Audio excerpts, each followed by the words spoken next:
buterevu oli kwa media webali kubeeyo buterevu oli kuwa media tukwebaza okubeeyo ng'otugoberera era tusaba n'abayakabaka ali kusubscribinga to go ahead and subscribe amawulire agakagamya akati mu iwanga Uganda muli gabona nago mu guide nago nagaga agafuire mu kuziika yali speaker wa parliament Jacob Oulanyah ku kyalo la logi mu district y'Omolo ebyabaire akiikirira ebyabaireyo mu kaseera ak'okumuziika n'ebyabaireyo obwire ab'enganda bye balina obwire batabonangako n'ensonga lwaki tuli gano olunaku olwaleero tube nga tuwayawayamu ki ekiri kuleeta bino byona byona ensonga edde obutwa President Museveni yadoogerako President Museveni baba w'omugenzi Muzeyi Nathan Okoli yakoba ati omwana yamukubira isimu ng'ali ku kitanda Seattle mu America yakati olumba oli kumalawo ati I was poisoned bampa obutwa wabula government yafaayo yabiwakana yakati bizwa ku mitwe n'amagulu era bakati ekyayita Oulanyah yali kansa wabula ido muzeeyi yavuleyo yakikatiza yakati nkalobera ku omwana wange ekyamwita yafa butwa bamuwa butwa tutwiri kijja kuba okuba President Museveni yakuba ati analeeta ebyobutwa mukufa kwa Jacob Oulanyah ati bamugeme era yalagira polisi twabona kuni enanga omwogezi wa polisi Uganda okuva wefa paka wekanga ng'ali kulabula ati niwoneeta ntanova enokuba oti Jacob Oulanyah yafa butwa njakugema ati fe twagigwirewo aye muzeeyi yayogere yeize nga bali kumuziika era logi mutabani we nga bali kumuziika yakubya ati mutabani wange yafa butwa so byetukujja okwogeraku wabula ekikulu ekiriwo nebyo birikola amawulire ensonga eno ey'ebwobuwangwa abaabataabayirewo mukuwerekera omwoyo gw'omugenzi Jacob Oulanyah wali ku kyalo la logi mu district ey'Omolo empewo yavuire ere y'amaani ebintu bya Katonda empewo yavuire ere y'amaani nga aba funeral service bagemye tent empewo yajja ku tent yonkeeti tent yabaire mu omufu oba endolo y'omufu oba omubiri ogw'omufu yagibwikula aba funeral service batandika okulwana aye bakobya ati maama musaada asobola okujja niffe ekintu kyaje kyabwikula ku kaanankani ako mukaita batya kawema tent kajja kagwere so ekyaleetaire emikolo egy'okunguba gw'okusaanalala era nga bintu bingi byetwabwine byetukujja okwogera kwano mu ssaawa nga 12 nga mubiri gwa Jacob Oulanyah baliko kugalamiza mu nnumba ye ey'olubeera twabwine wangulu wakyuse ebireri byakyuka oti kasana kayaka oti nzikiriza egema ebintu ebyewuunisa abantu oti byakirikoliko then eriyo n'ebindi byetukufunanga ebyabayirewo obwire eriyo ebali tukubanga mbu eriyo ebyabayirewo obwire era nga tulikujja kubiwayako wano ndi ni Beni kabaka Beni ye mwidinga Luso twewayemuku ebintu bino ebirikola amawulire mu iwanga kabaka Beni ebintu babibwaine ebintu nabibwaine okusookera irala nenda okwebaza abantu mwena abatindiza olugendo mwajja mu district y'Omolo okuziika abaire speaker wa parliament ya Uganda era sawa dino omugenzi Jacob Oulanyah eyaziikibwa olunaku olwaido ku kyalo la logi. So tukobere iwe kino kitufu ebintu bino ebyakali kyabiriyo empewo yeidye nidde empewo edabulido nti empewo dida era wedde edabulido lwaki yagire ku tenti eri ku omulambo aba funeral service yabasinga n'amaani bino ebintu kituufu ebyobuwangwa biriyo kuba bayimba ba parliament aba mu Northern Uganda abakyoli bebakyogera nga kati mujja kubona muli kujja kubibona ensonga ddajja kubulanya muli kudizaanisa ye mwida kubona kituufu n'ebyo byetutandise okubona nendo kakasaba naife abatubona ebintu bya kali kyawaire nga twidye nga tubisuulirira ebiriyo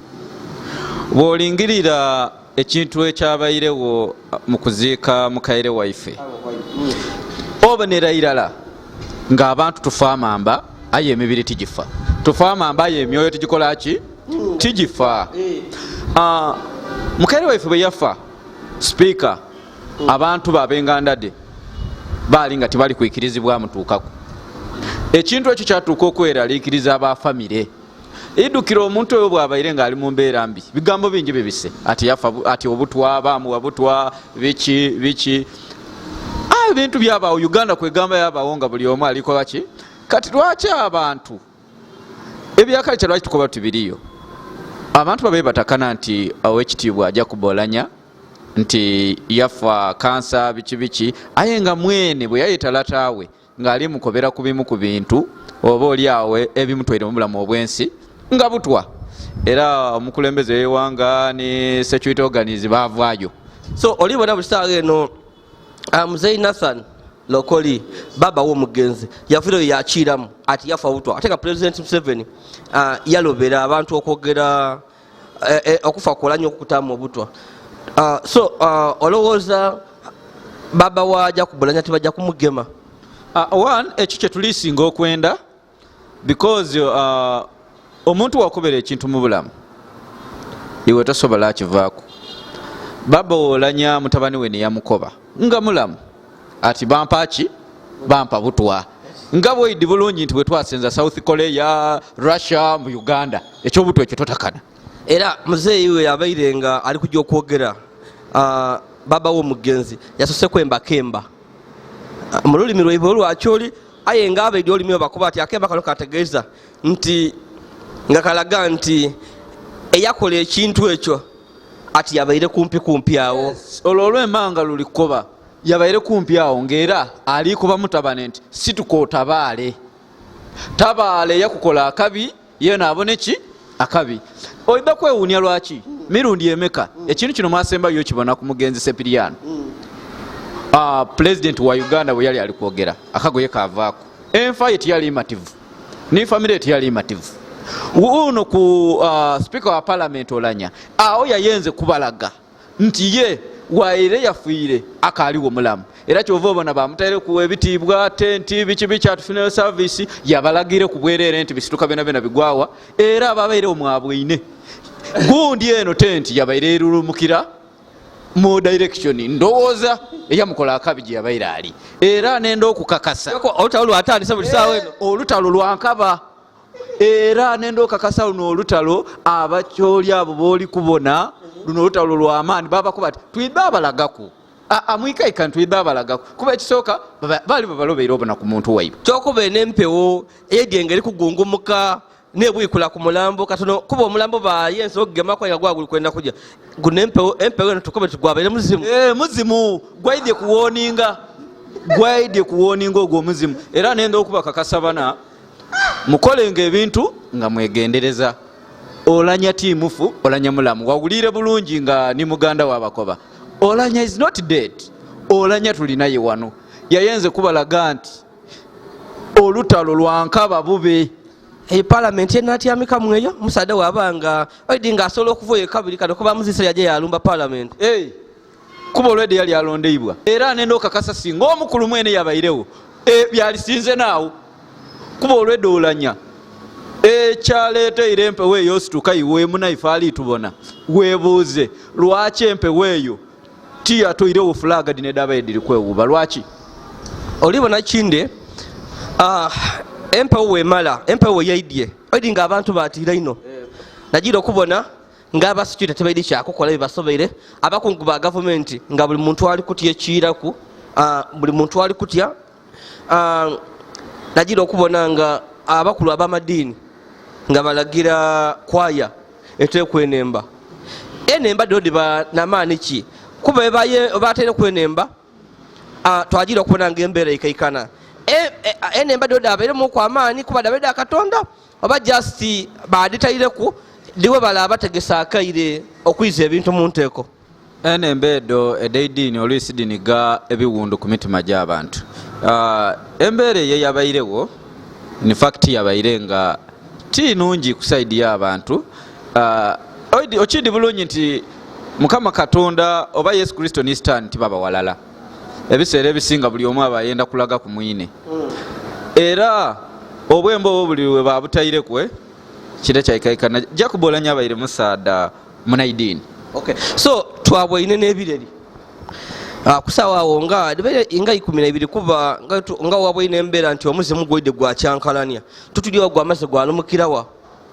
Era ngwe mama fine yabaire ku lumbero no boli yandi tokobeire bisingawo kuba teacher form wigubanga gwabe muzimu gwa Jacob Oulanyah gwa maze gwajaga mu ibanga wigulu gwagire wanse eyo gwagire Kampala mu parliament guli munumba ye gusobola kuba gwagirewa bakukobye nti omuntu ayinza okubanga ne yakola ekintu ekyo yali kulumba olwo butiwo batwala omubiri gw'omugenzi munumba ey'olubeerera gwategera ati wano bayinza okungemerawo gwasituka gusoke gwebuzeebuzeemu era ogwo abaye guli kwebuzaabuzamu abaye bategeike egugema omuzimu oba likyegeera oyo Oulanyah yategeera ati bajamugemeraawo yasituka yabuuka yabulawo era saawa dino kibaidi waali ajja kubasumbuwa oidi wamempulira nadda mu buwanga bwa Afrika ati omuntu waafa ngeri yamukoze ekibi mboyo omuntu akoze omuntu ekibi mbw ayenda ajja ku magombe mbw atole ku itaka mbwe watola ku itaka eryo mbuya ambwa itaka eryo aje yakweramu ebintu yabanga alobera omuzimu ogwo okola ki okumusumbuwa kyokoba Oulanyah Jacob Oulanyah yaziikibwa saawa igulaawo saawa nga 12 aye twagira okubona nga enduba erina engeri yeyaseemu yeetaaku ekintu ekya rawundi ebireri byefuluguta waigulu awo oti amaadi gajja kugwa oti gajja kugwa oti kasana mu ngeri eyewuunisa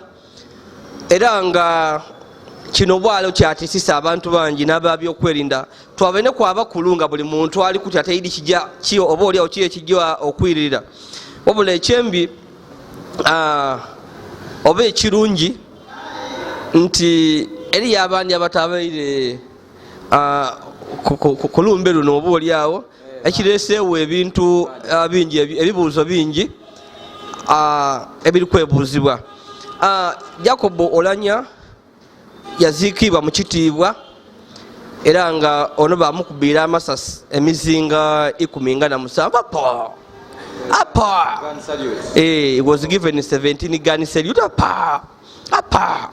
nga bali kumulagangwa omuntu abaire omuzira era ng'otwera ku bino bye tuli kubona bino ebintu ebindi ebiri kubaawo nibida nibyeraga nze oba oli awo landikobye nti Jacob Oulanyah kubitobe bamuweire kikyajja okwegemya okululuma kuba akasookaidde akasooka afa babe bamuwa ebitiibwa okujja mu palamenti okujja mu maka ge okumutwala ekololo okumuga state funeral then okumutwala owuwe omulambo okugutwalira mu nnoni nze mbwine nga ebitiibwa baire bingi bamuwaire aye ekyabeire waigulu omuzimu okuvaayo nigulumba nigutoola nigubwikula tent eyabaire ku mulambo kiina bingi ino bikyaleeseewo era nga abantu bali kwebuuza bangi ensonga eno era nga waiwai media ndakufuna kwakaire nkyazeekuuku abamu ku basawo ab'ekinansi oba abantu ab'ebyobuwangwa batukobereku ku ebintu bino kituufu ebyemizimu ebintu bino bibaayo oba jasi yabaire nti kituufu jasi mpewo yaidye bwidde so Ben olowooza kana akazano kajja kuweera muwa kana akazano kanaawamu nga kibanda afiire oba nga afiire musita bamugemye oba afiire musita tafa akazano kano kalijja kuwaamu kibanda bw'ataafiire mu firimu because ovanga okuzaana firimu aye nga woolizaanira waliku obukulembeze bwa president Northern Uganda yali ebaire ku muntebe ya bwa president so kitegeeza nti balina buli kyebakolera nendo kitegeere nti n'abantu abakasinze kuba mu nsi eno yona yona banothana kuluya bali kuluya bangi reason being bali kuno obukulembeze bwa president so balina engeri yona yona ey'okulwanisaamu bafune ekituufu obwenkanya tibajja bufuna mu kooti but balina okozesa amagezi gonagona nti bafuna ki obwenkanya era nenda okakasa kitakukuba ino wununu mu ibanga mpaweryaga ng'obwine ekiyaka mu Uganda wano otatiisa bantu ng'obwine ekiyaka kyona kyona oba kiba bakirungi ayo kijaba kiyaka beni otatiisa bantu mbikukobera nti mu kiseera mpawe kyaga oyo baabona ekiyaka kuba basose kulagira ku tenti bava ku tenti bakulagira ere yetwala ku lwambidi yene ye batayire ndole kyokka buti omuzimu gwatandisa okulumba gwatandisa okutabaala lwaki bonabona tibaidi kulumbi olowooza lwaki weebuuze lwaki tibaidi eyentebe yakutya yakusatu mwewanga kyendo onimbe nti iwe bwemubaire musula munumba n'omukazi n'omwana nga muto nti kwabo bonabona kuba bafuna ekizibu kuyimu mwenomwena yabula akola ki eyentebe yakutya era nenda okukakasa iwe munaife ali tubona iyo ekikyo kyakumoga maiso kyakumoga maiso kale nekyo ayo oli kutumalamu amaani nga wembakobye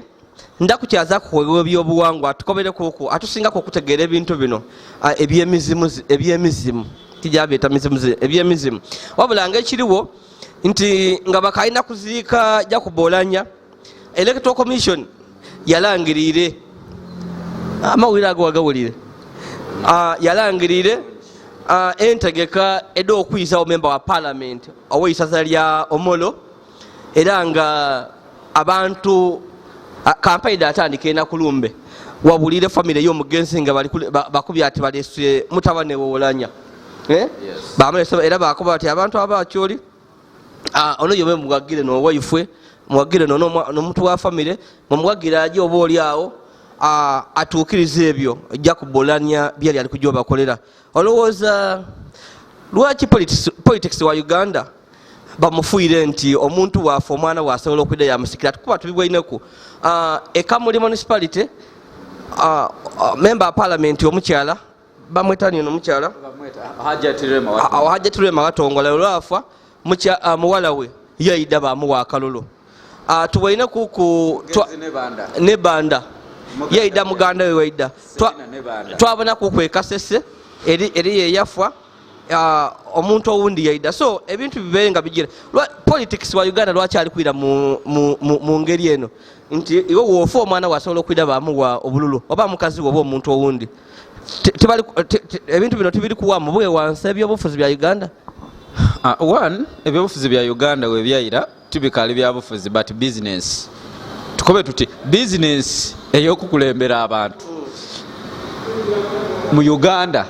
etobwesayina okubanza tikajeta politics kuba sad no business nti ebintu byobukulembeze byayira mu byanfuna omuntu bwafa